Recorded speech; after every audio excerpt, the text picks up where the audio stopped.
90 రోజుల కోర్సు పూర్తి చేస్తే చాలు 100% ప్లేస్మెంట్ సపోర్ట్ తో సాఫ్ట్వేర్ జాబ్ మీ సొంతం. వెంటనే కోడ్ జ్ఞాన్ డెస్టినేషన్ ని సంప్రదించండి. నమస్కారం జవరే గారు. నమస్తే సిరి గారు. సో ప్రెసెంట్ అయితే కుంభమేళ జరుగుతున్న విషయం మనందరికి కూడా తెలిసిందే అండ్ ఎక్కువగా మనం వింటూ ఉన్నాం నాగసాధువులు అని.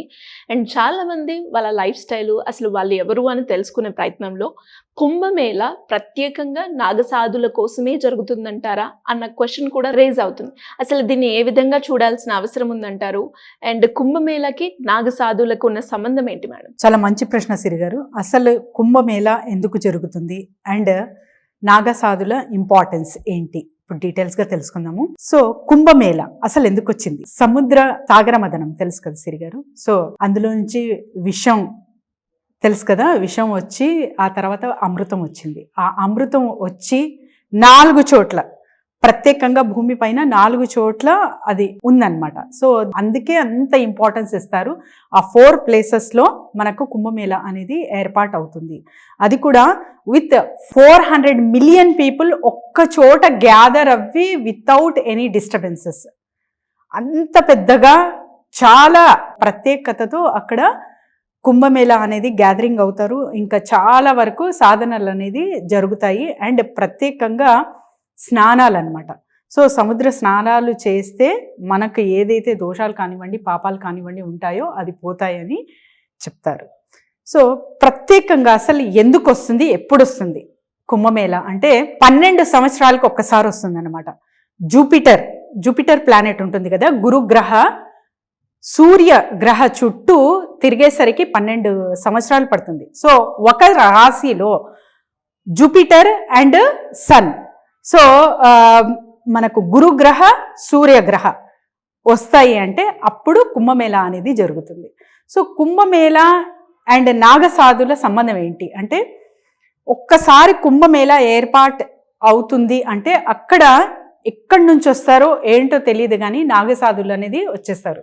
అసలు నాగసాధుల గురించి చెప్పాలి అంటే చాలా చాలా ఎపిసోడ్స్ అండ్ ఎలాబరేట్ చేసి డీటెయిల్గా చెప్పచ్చు సిరి గారు. కానీ ఇక్కడ ఇంపార్టెన్స్ మనము కుంభమేళ తీస్తున్నాం కాబట్టి దీని గురించి ఎక్కువగా మాట్లాడుకుందాం. సో విషం వచ్చినప్పుడు ఆ విషాన్ని ఎలా బయటికి తీశారు అండ్ తర్వాత దాన్ని అమృతంలా ఆ విషం బయటికి తీస్తే అమృతం ఎలా వచ్చింది అన్నది ఇక్కడ ప్రత్యేకంగా టాపిక్. సో అమృతం అసలు మన చుట్టూ ఉన్న సమాజంలో మీరు ఇంట్లో ఉన్న బయటికి వెళ్ళినా జాబ్ చేస్తున్నా బిజినెస్ చేస్తున్నా ఏదో ఒక చోట నుంచి నెగిటివిటీ అనేది జనరల్ హ్యూమన్ బీయింగ్స్ కన్జ్యూమ్ చేస్తూనే ఉంటాం. అది థాట్ ప్రాసెస్గా మీకు అది విషంలా అవ్వచ్చు, ఒక ఇన్సిడెంట్లా మీకు విషంలా మీ దగ్గరకు రావచ్చు, ఎవరైనా చీట్ చేస్తే అది విషంలా రావచ్చు, ఏదైనా నష్టపోతే అది విషంలా రావచ్చు మనకు. కానీ ఆ విషన్ని మనం అమృతం ఎలా చేసుకుంటున్నాము అనేది చాలా చాలా important. So it is nothing but a filter. So Kumbh Mela ఎందుకు జరుగుతుందంటే ఫిల్టర్ చేసుకుంటాము ఏదైతే మనకు నెగిటివిటీ జరుగుతుందో. సో అన్నిటినీ మనము పాజిటివ్గా మర్చుకునే అవకాశం కుంభమేళ త్రూ జరుగుతుంది. So filter filter filter filter general human beings ఎటువంటి ఫిల్టర్స్ యూజ్ చేస్తున్నారు? మన థాట్ ప్రాసెస్ మంచిగా ఉండాలంటే మీరు ఏం చేస్తున్నారు? మెడిటేషన్ చేస్తున్నారా, పూజలు చేస్తున్నారా, మంత్రజపం చేస్తున్నారా, ఏం చేస్తున్నారు? ఎవరికి వాళ్ళు ప్రత్యేకంగా క్వశ్చన్ మార్క్ వేసుకోవాలి. సో కుంభమేళ అనేది న్యాచురల్ ప్రాసెస్ అనేది తరచుగా తరతరాలుగా నడుస్తూనే ఉంది. కానీ సోషల్ ప్రాసెస్ చేంజ్డ్ అనమాట.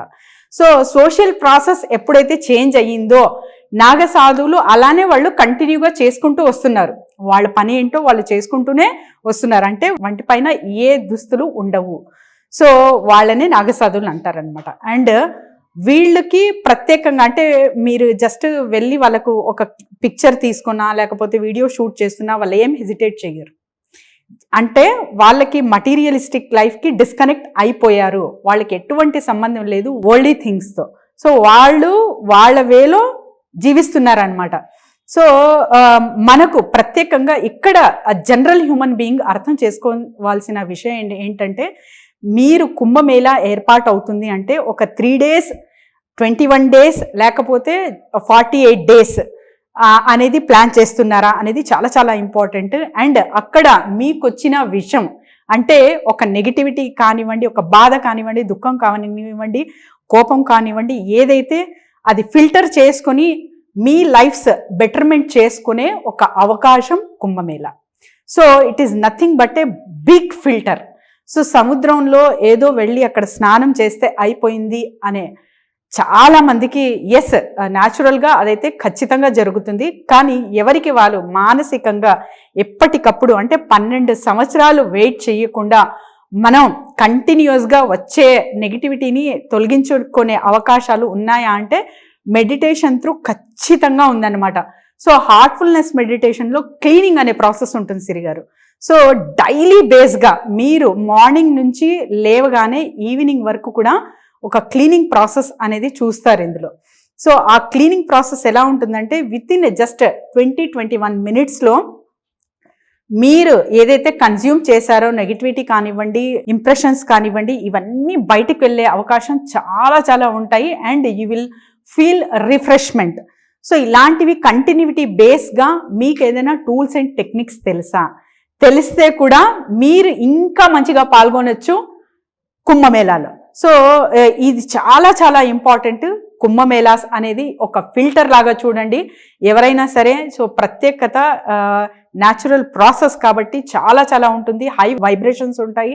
అండ్ ప్రత్యేకంగా ఆ సమయంలో ఆ ఘడియాల్లో వెరీ పవర్ఫుల్ అట్మాస్ఫియర్ ఉంటుంది. కాబట్టి మీరు ఏదైతే మేనిఫెస్టేషన్ చేసినా, ప్రేయర్స్ చేసినా చాలా మంచి ఫలితాలు అనేది చూస్తారు. సో ఇలాంటి మేళాస్లో మీరు పాల్గొంటున్నారు అంటే కూడా మంచి ఫలితాలు అనేది చూస్తారు. కాకపోతే ఎప్పటికప్పుడు మనం క్లీన్గా ఇంటర్నల్గా క్లీన్గా చేసుకుంటున్నాము అంటే ఖచ్చితంగా ఒక హ్యాపీ లైఫ్ అనేది లీడ్ చేయొచ్చు. ఎవరికి నష్టం కలగకుండా మనం కాపాడుకుంటూ హ్యాపీగా ఎదగచ్చు మన లైఫ్లో. Great madam, thank you so much. Thank you Siri గారు.